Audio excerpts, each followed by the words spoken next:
Do you like that? I do love this. I love all of this because now it helps me to keep it I know exactly what I have to do because I feel like when you're trying to set boundaries, it can be hard. It can be uncomfortable for you and the other person.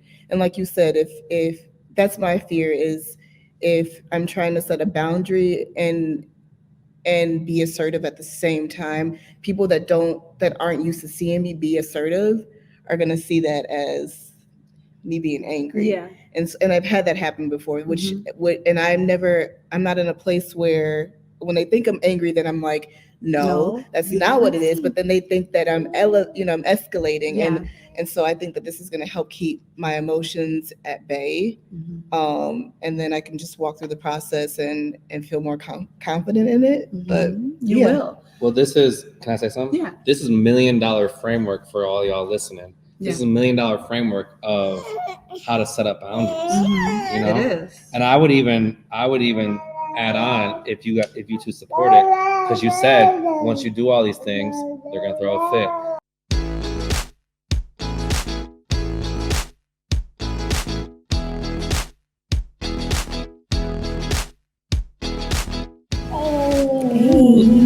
Hey, yeah. Ace, you want to introduce? Come on, you were just doing such a wonderful job. Yep. Okay, you want to go to Mama? I'll put you on the spot. We live, episode 9, feeling fine.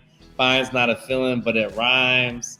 We got Ace and Jason in the building. Let's give it up for Ace and Jason. You know what I'm saying? At Your Core Communications representing. I'm Drew. I'm Drea. I'm Kina. Hey, yeah.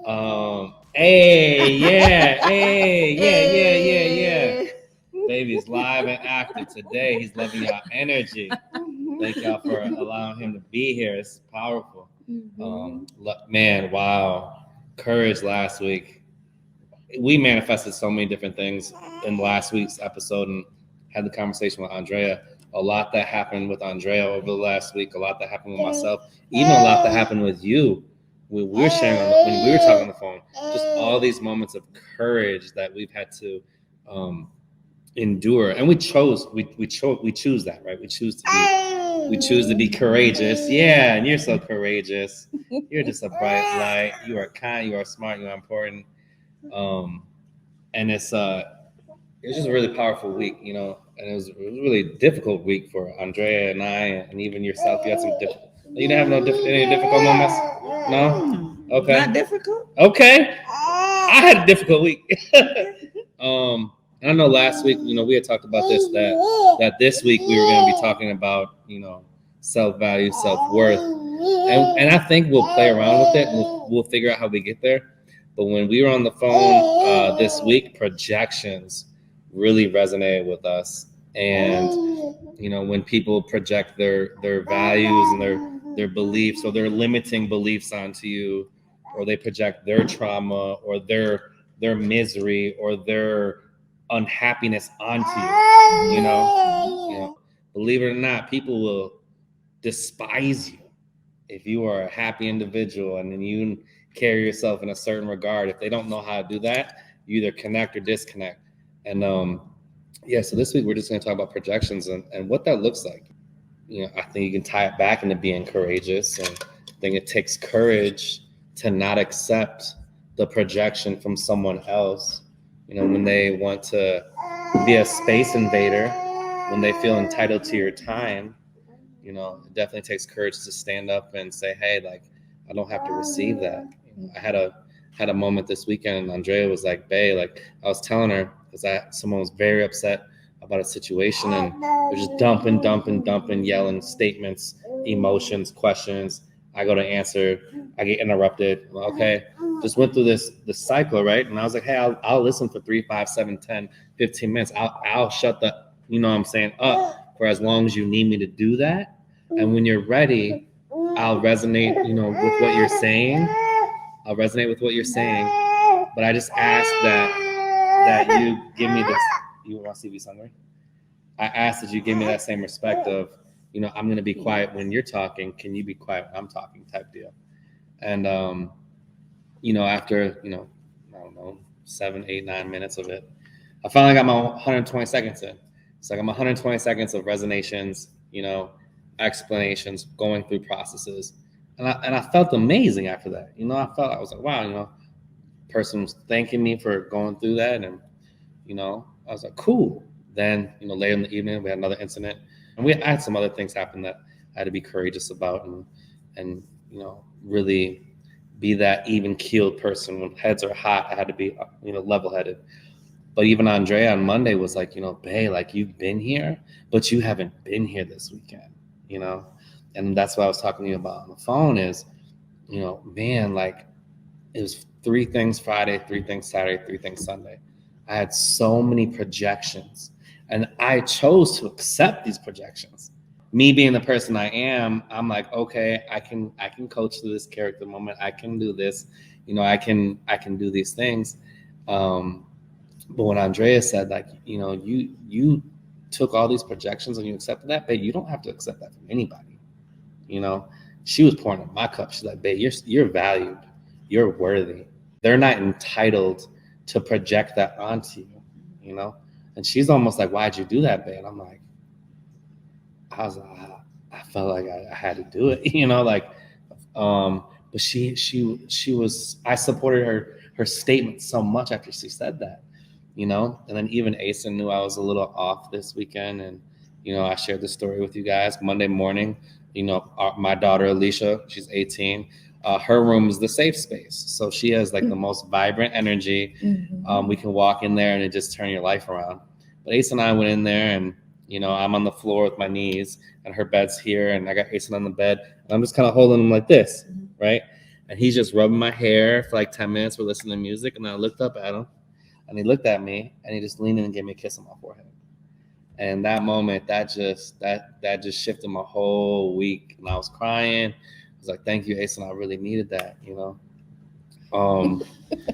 You're so funny. But the projections, and choosing to accept them, when like is so many different things we can talk about. Mm-hmm. But I told Andrea, I was like, I just got kicked so many times this weekend and I was projected on so many times this weekend. This is something that I wanted to talk about because it really resonates with me. I don't know if I was being courageous by choosing to accept that projection in that moment.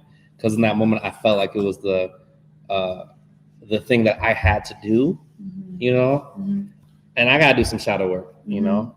But it's like when we talk about like unveiling your authentic, true version of yourself, we understand as a unit that people are in rooms where people are always projecting their limiting beliefs onto others.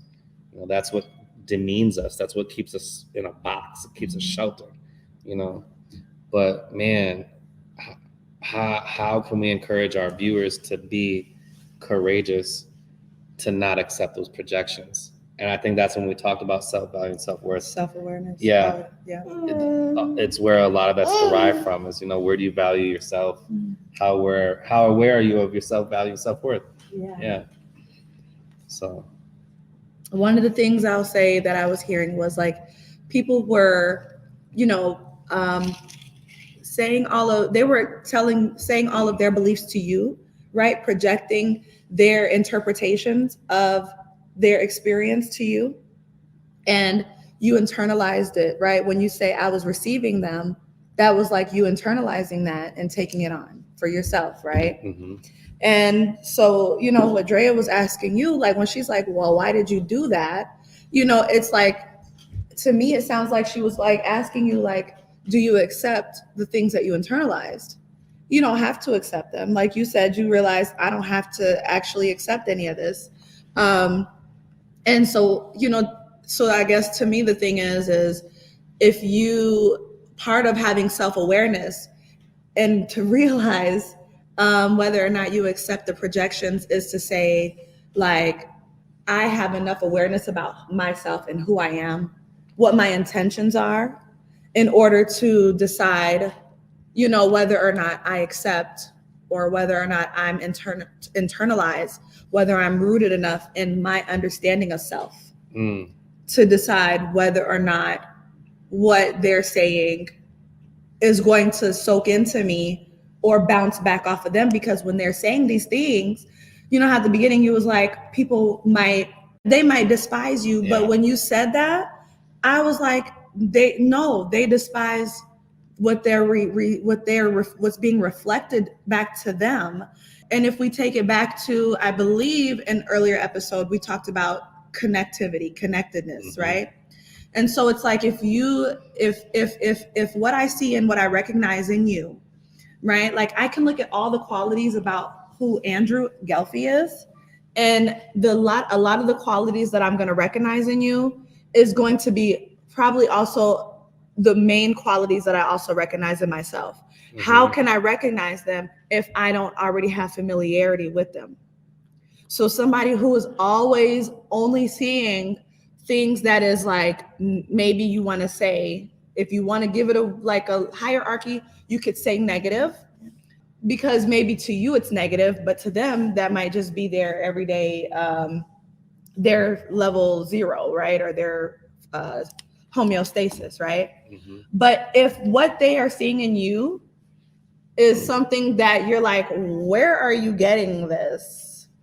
Then it's really because that is the quality that they have the most familiarity with. They're going to see it everywhere. If I wake up in the morning and I'm expecting joy, I wake up in the morning and I expect joy everywhere. I will easily recognize that. When I teach mindfulness to the youth, we go through gratitude exercise. At the beginning, it's really hard for people to recognize gratitude so easily. But once we take a moment and ground and get centered in that, then it's like, oh my God, like I can be thankful for everything. Like after we go through the exercise, the second time through, once we talk through it, they can find gratitude in everything, because now their mind, their frequency, their vibration has shifted to, I'm going to say, a different channel. I know people be like, people who vibrate higher, who vibrate lower. I'm just going to say a different level, right? Because of hierarchy, right? So just a different channel, they're going to see gratitude everywhere. So somebody who's on a different channel than you might see, let's say, aggressive. For me, right? Somebody might be like, Kina she's aggressive, right?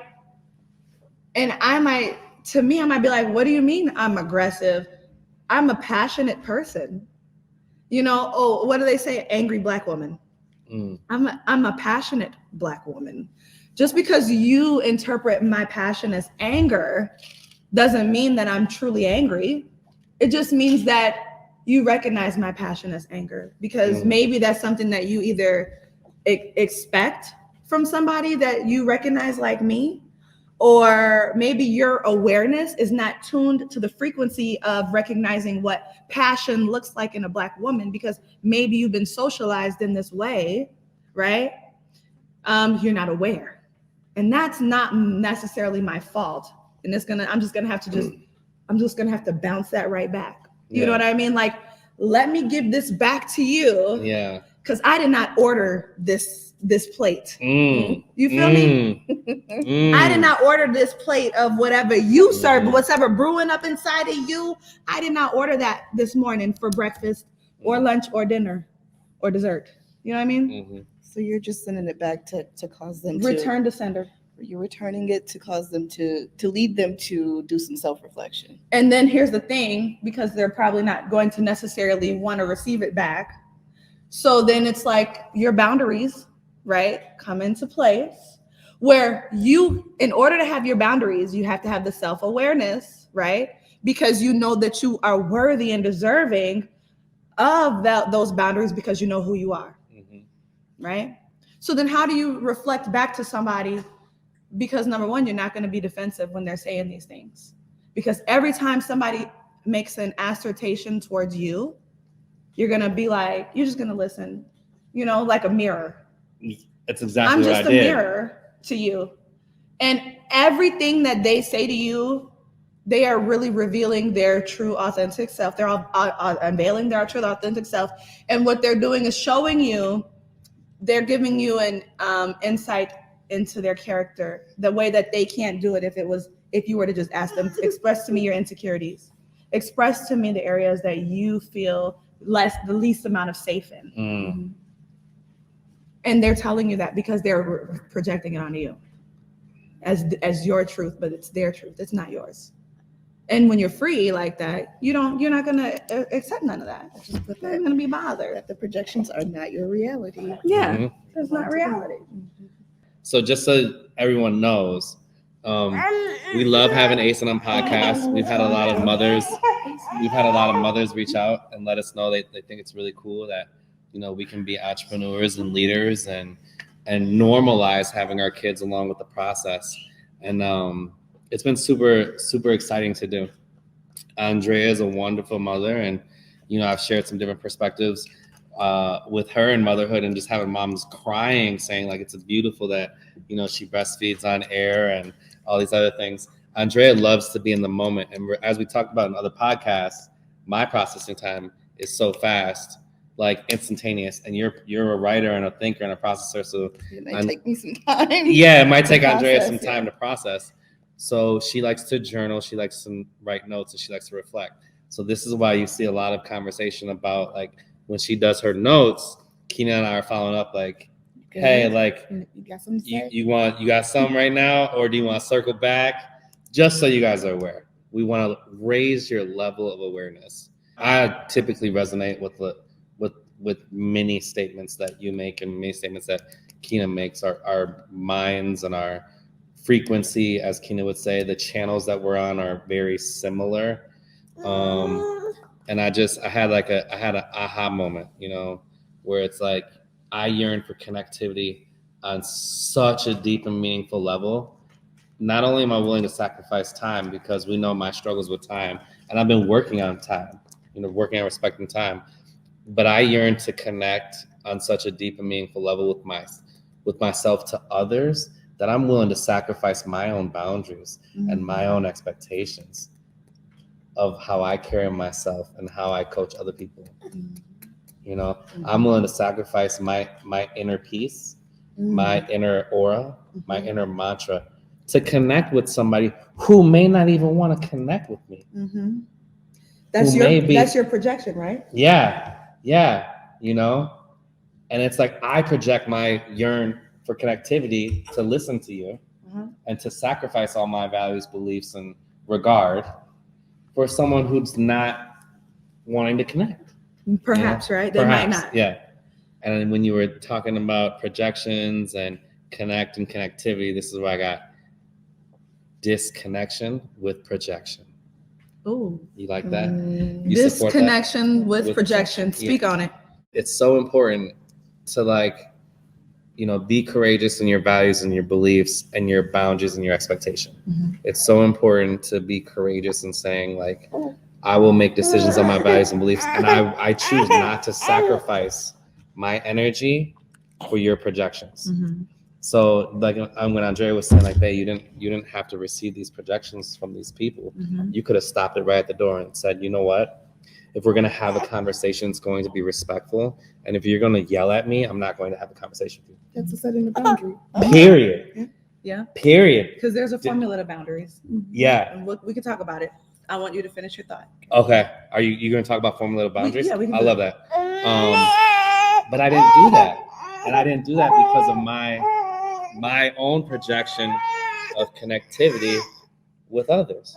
You know, I was talking to Andrew about setting the boundary and creating a barrier. And I think that what he thought was happening is, if he didn't allow her into his space, that he was going to create a barrier. And those are two very different things.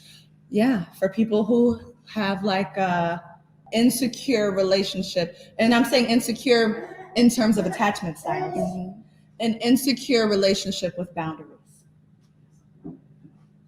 Yeah. Okay. Yeah. So okay, I'm listening. So when I had the conversation with him, I said, Andrew, setting a boundary is just teaching people how to respect you, how to respect your space. And when there's barriers, there's just a block there. Nobody can get to you. Nobody has access to you. And you setting boundaries is safe. It's a safe space. And he agreed. So I kind of want to go through the boundaries, and I want you to touch on that. Okay. So boundary formula, right? Let me shout out to my therapist, because she had to teach me, like, years ago, I didn't know what boundaries were, right? You know? And so she had to teach me boundaries. And I'm tell you this right now, when my therapist first, like, she didn't use the word boundaries with me, but when we first started talking about boundaries, first in order to get to boundaries, I had to learn how to be assertive. Okay.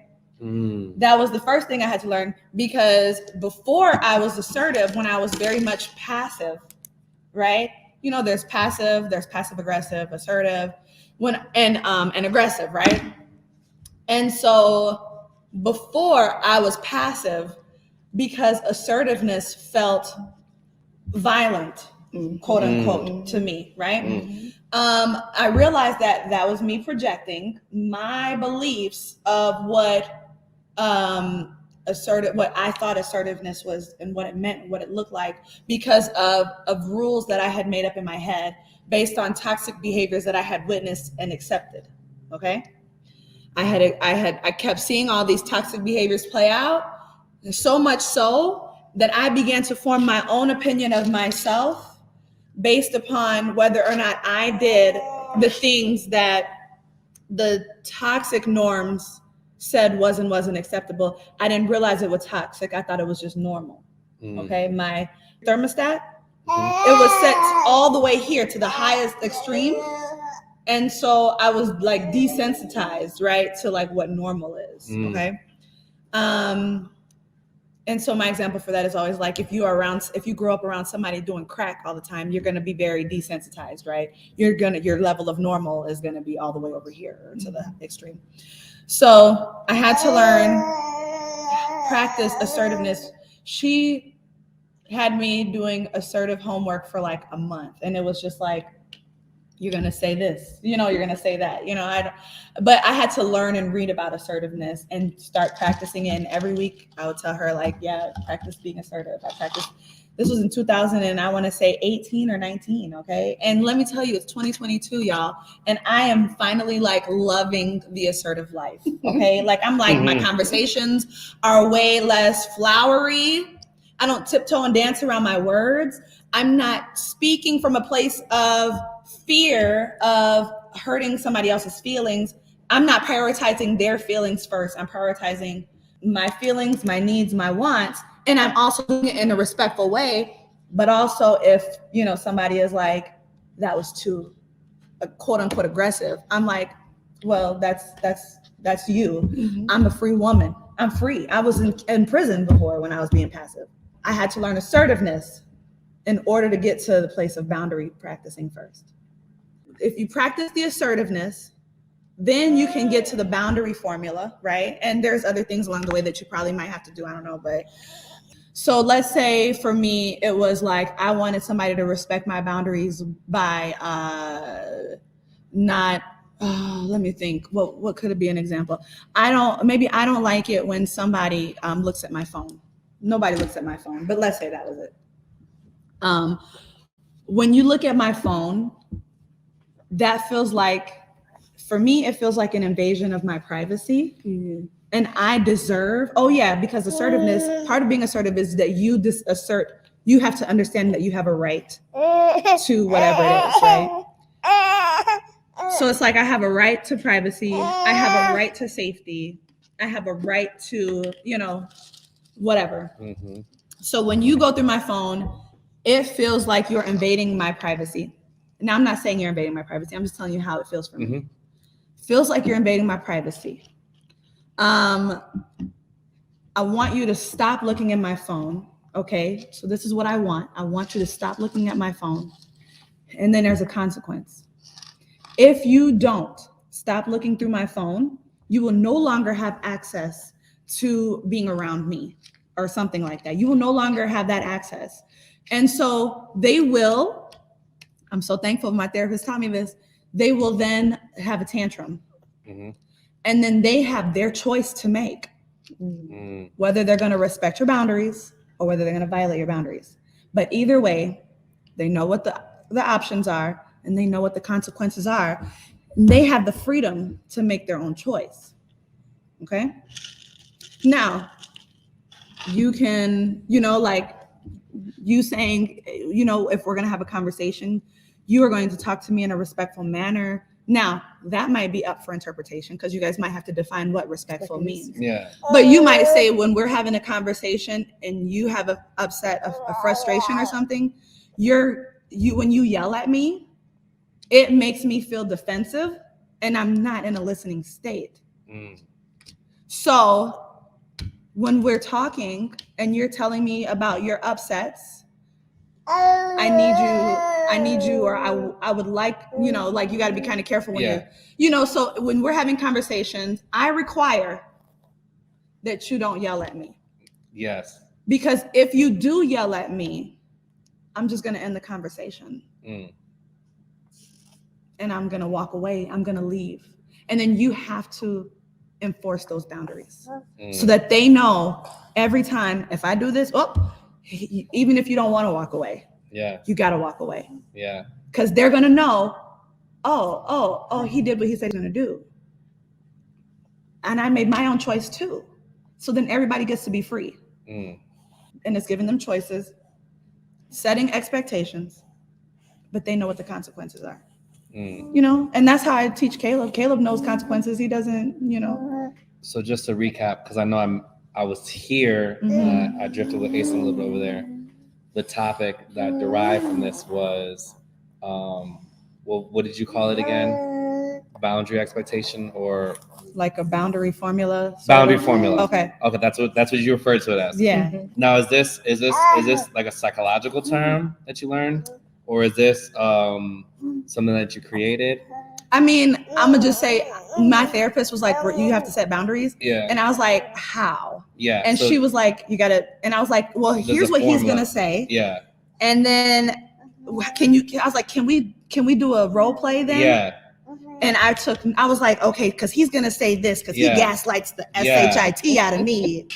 You know what I mean? So in your receiving of the information, in that moment, you're like, oh, this is the boundary formula. This is the formula. So, like step 1, step 2, step 3. Step 1 is identify the behavior. Okay, so step 1, identify the behavior. Step 2, assert your rights. Your rights. Yeah. Or needs. Or your awareness of your rights. Yep. Assert whatever your rights or needs are. Okay. Step 3, make the ask. Yeah. Step 4, express the consequences. Step 5, enforce. Yeah. I love it. Yeah. That was dope. Can you high five? What'd you think? Yeah, baby. Yeah, you're present. You're fully here. Okay, repeat that.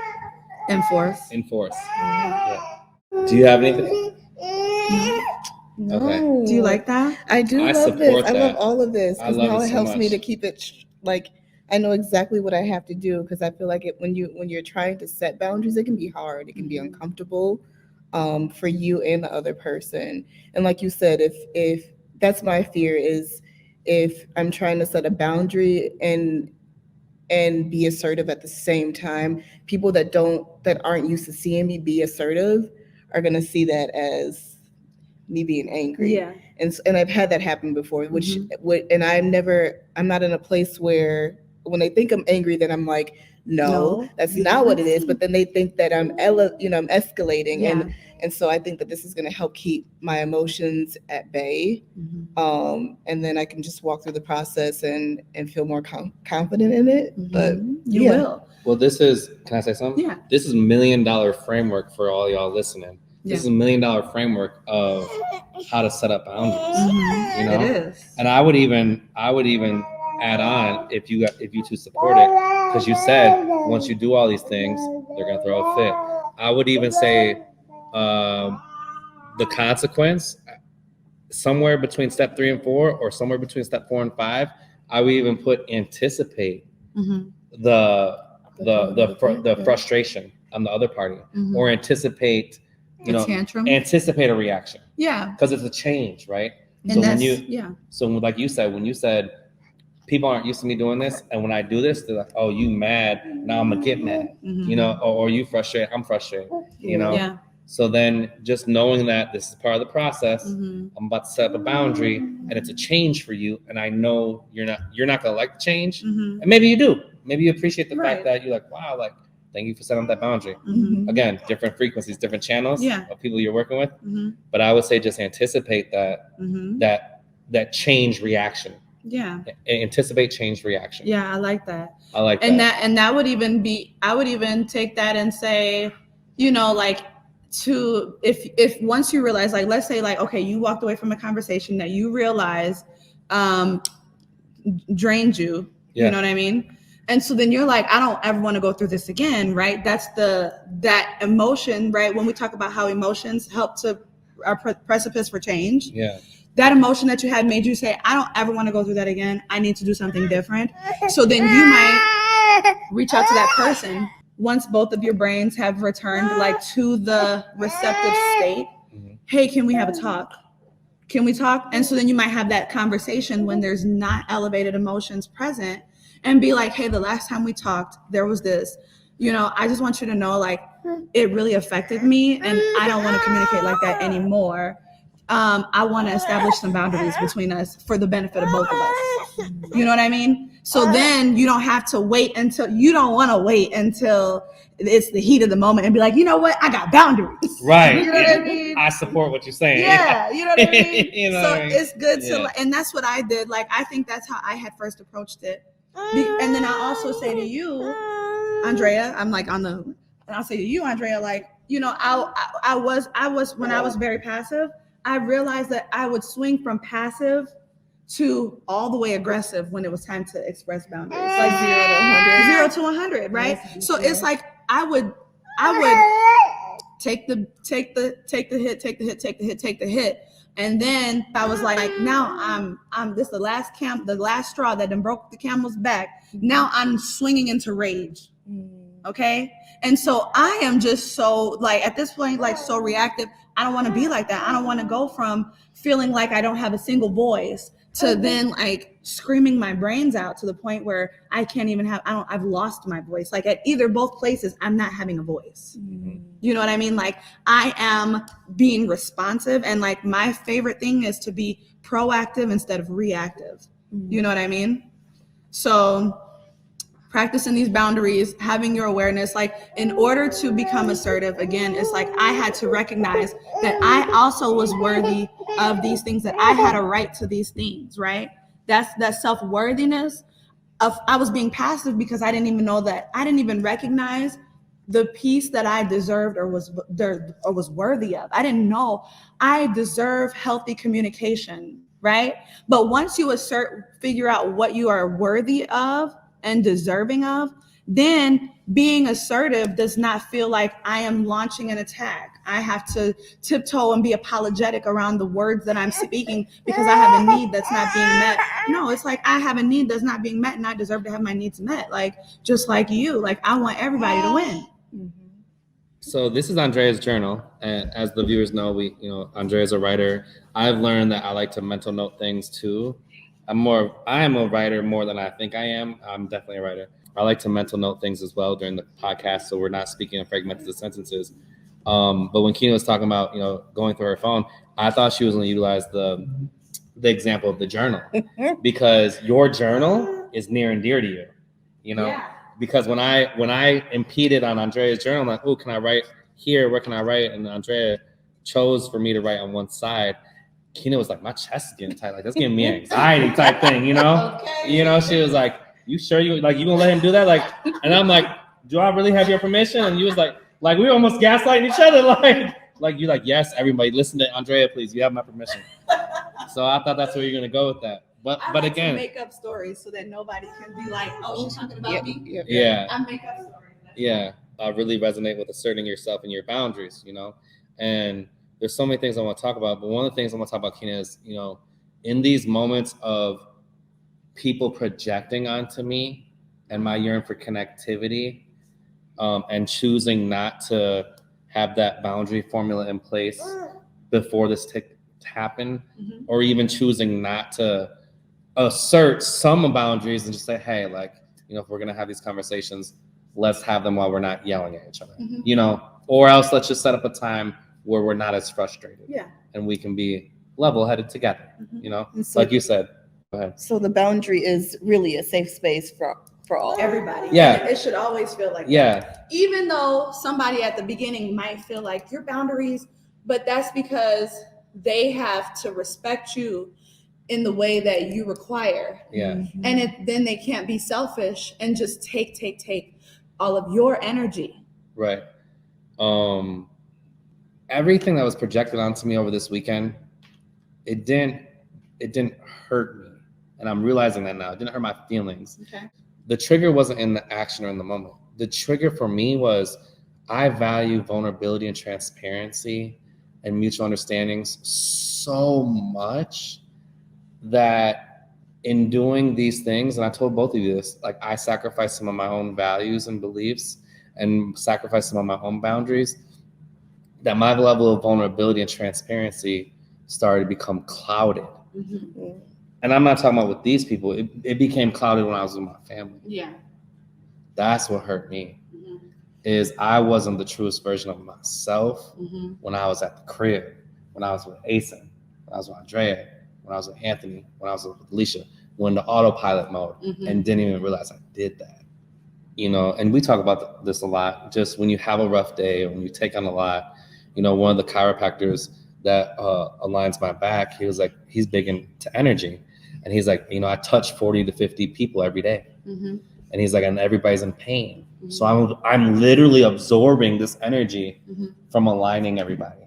He's like, it's so important to disconnect for a time period and let it all go. Yeah. Like you said, give it back. You putting stuff on my plate that I don't want, return the plate, before I go into other environments where we going to eat. Yeah. Are you able to truly disconnect? Yeah. Like you are so connected with everybody and everything within the world do you think that you can disconnect from that? And this is growing for everybody, right? Being our true version of our authentic selves. We want our audience to do that. The reason we love doing this podcast is because we're best friends, and every day it's always be coaching, developing, and educating. Iron sharpens iron. We've elevated so much just in the last 8 weeks of doing this podcast. So many reflection moments we've had on the phone. Now that I have a boundary formula, a template of what I would deem as success in setting up boundaries. It's as soon as we're done, I'm about to start listing out boundaries. Hey, can we have a boundary meeting? Gee, for real, for real. We about to sit down and reflect on boundaries. I'm gonna go through some stuff that I don't appreciate. You know what I'm saying? Like, I'm like, I got this boundary, and this gonna elevate our relationship, right? And it's interesting that we talk about boundary formula because when it's not relevant to connectivity or personal, I have a boundary formula for business. And I don't know if you've ever heard me in meetings, or you might have heard me in meetings sometimes. Maybe. I don't know. But I always start it off when someone wants to connect or network or meet or email, we get together. I always start off with Jason. Shout out to At Your Core Communications.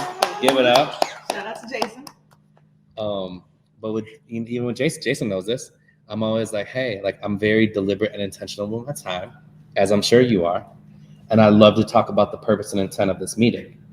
First and foremost, I ask that you edify yourself for 3 to 5 minutes. And some people don't know what edify is, so speak highly about yourself. Talk about your values, talk about your beliefs, talk about your life goals, your missions. And then I'll do the same. And then I ask them, would you like to go first, or would you like me to go? Give them the option. But the framework of, okay, the next 30 to 45 minutes is going to be very deliberate and intentional. We are figuring out what the purpose and intent is.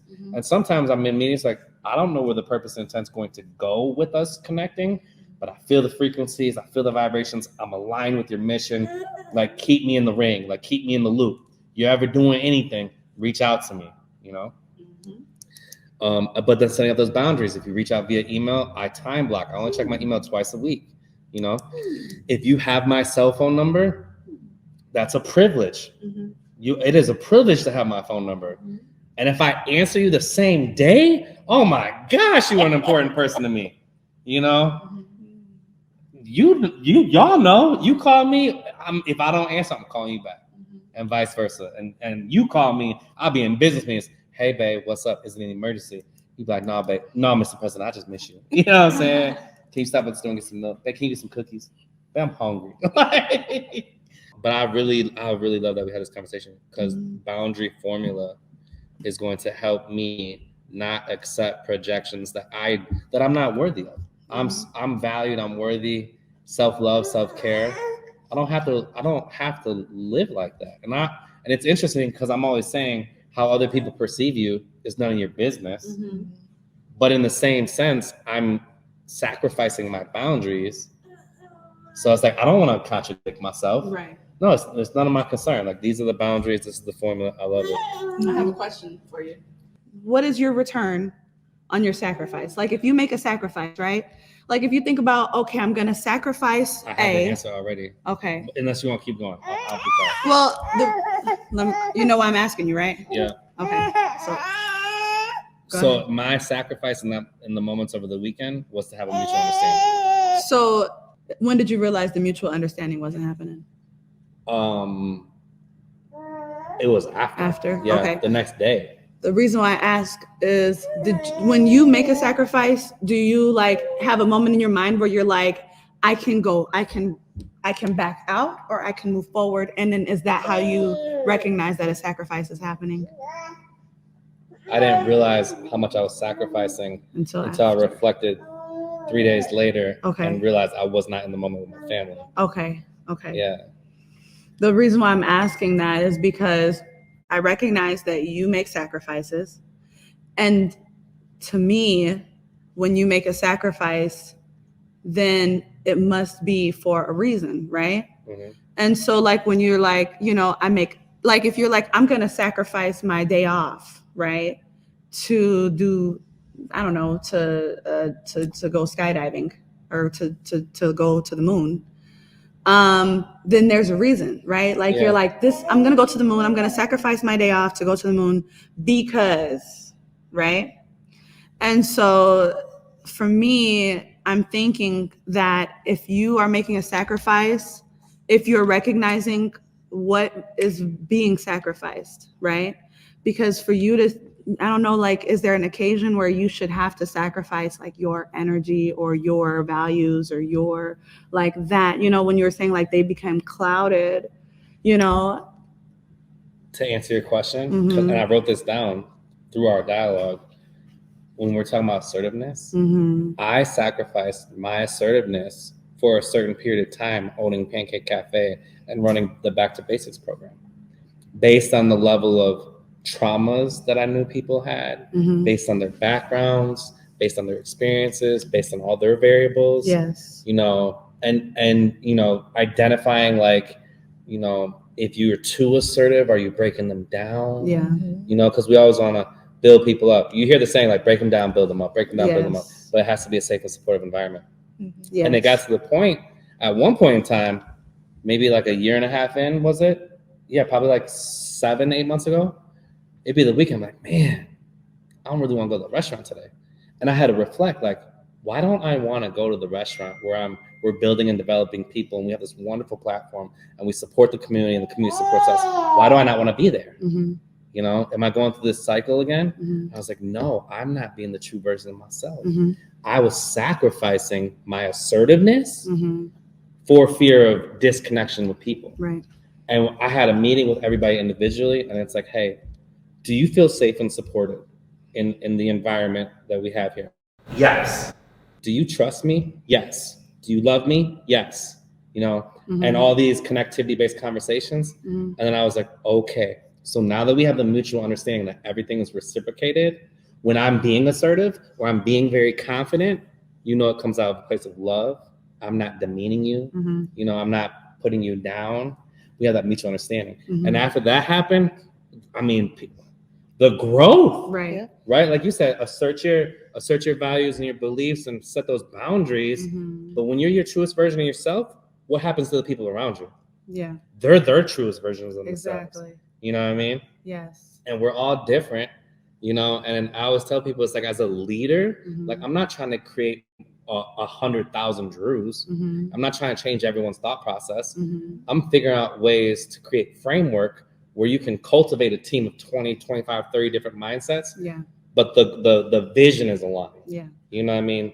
The mission is aligned. Mm-hmm. So they know what they're trying to accomplish. Yeah.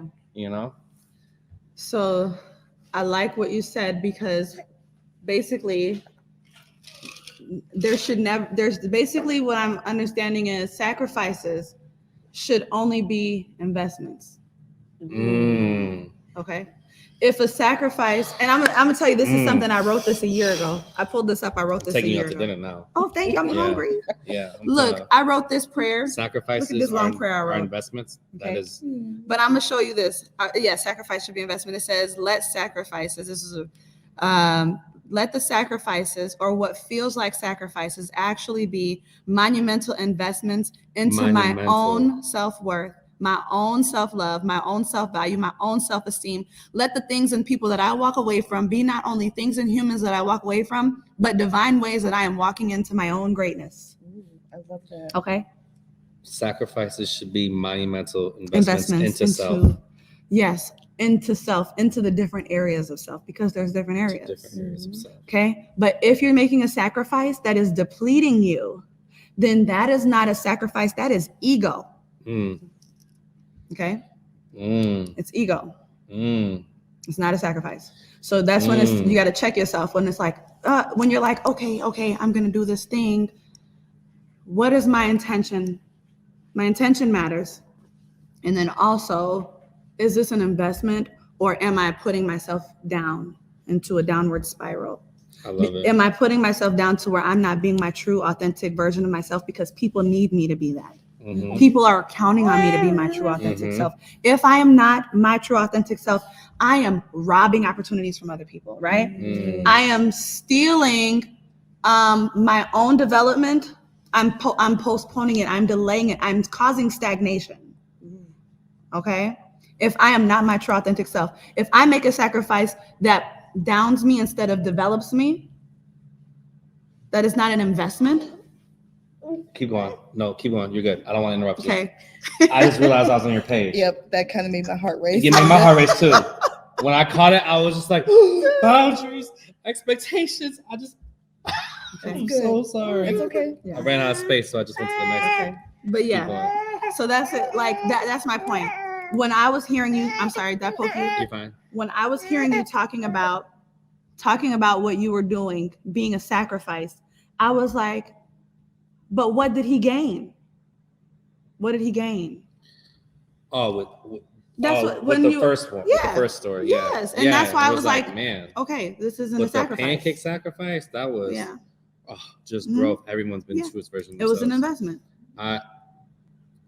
Being around so many people that have been conditioned to not be loved unconditionally. Being around so many people that have been conditionally loved. Being around so many people that have come from different traumas, trials, and tribulations, and pouring into their cup. Them having their values and beliefs of how life is, right? It's almost like when I was making the sacrifice, I was allowing their projections to alter who I was because I wanted to be myself. I just couldn't always get there for fear of breaking them down. But had I had a boundary formula and said, you know what? I love you unconditionally and I will always hold you accountable. I promise you that. Setting up that framework of what unconditional love looks like, what value looks like, what worth looks like, what accountability looks like, what you being empowered to make a decision looks like, you know, what unconditional support looks like, you know, had I created the framework of all of that, you know, we could have been where we at last year, you know what I mean? Okay. Mid-pandemic, you know, but shout out to the team because the team is phenomenal. Like just when it comes to like growth and connectivity, and you know, I had a server text my front of house manager just how much she appreciates her. You know, just seeing her values, seeing her work, seeing her ethics. You know, and even in our leadership meeting, we're like, hey, like now everyone's elevated. We really have to start diving into like coaching on habits and behaviors. You know, and it was a beautiful moment. I had a 16-year-old who runs the floor on the weekends. Not to drift, but I want talk about where that growth is with the sacrifice, right?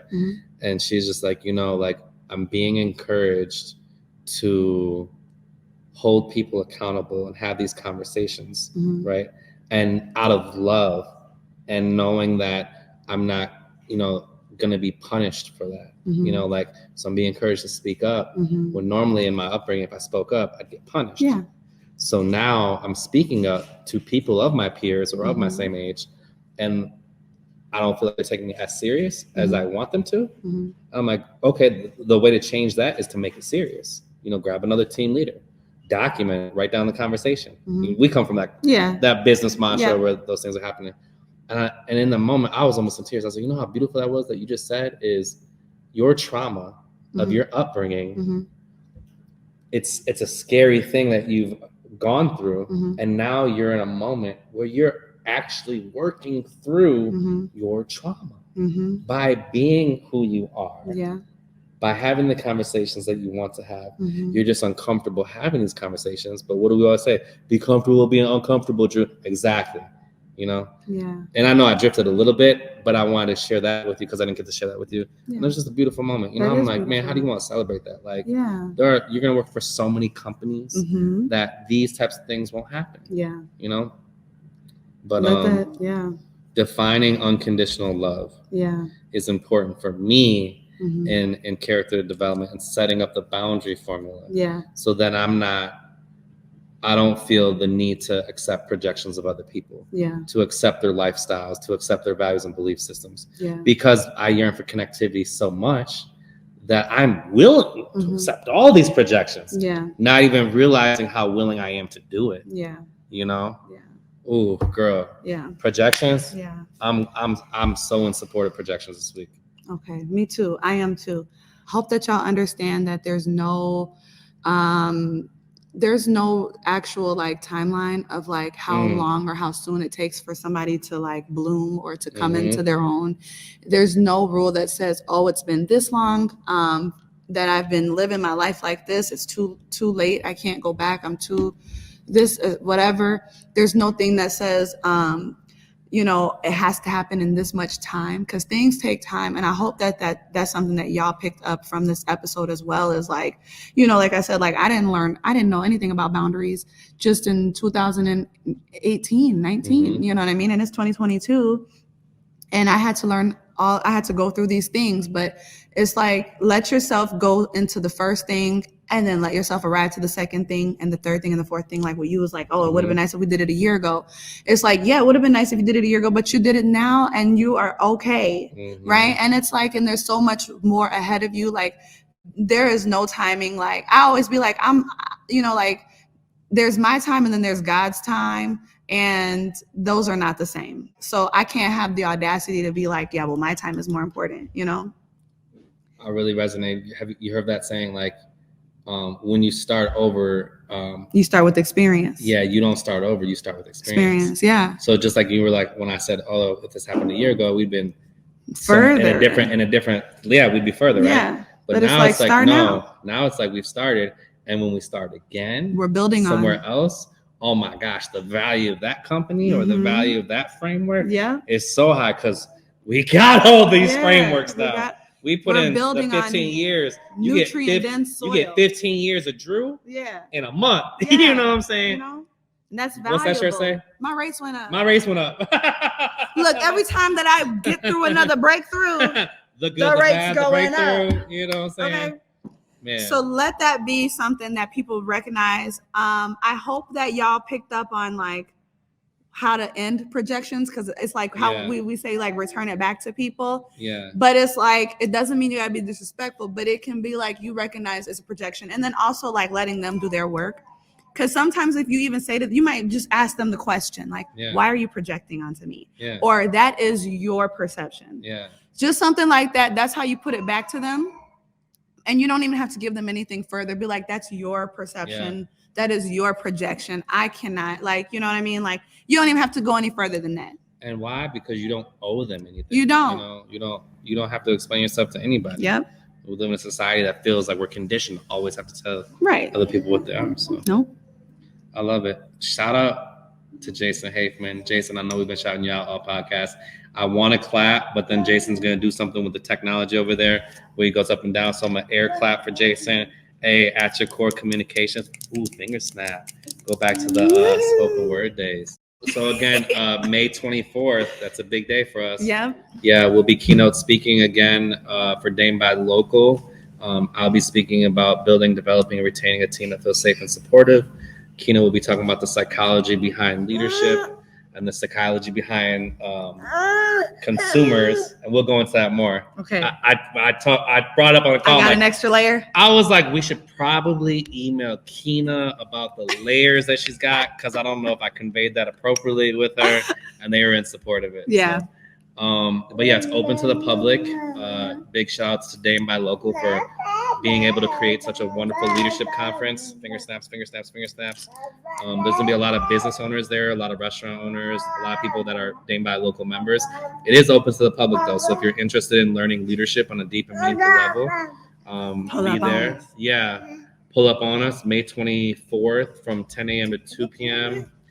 Ticket sales will go live probably in the next week or two. Jason, get a thumbs up for that, thumbs down.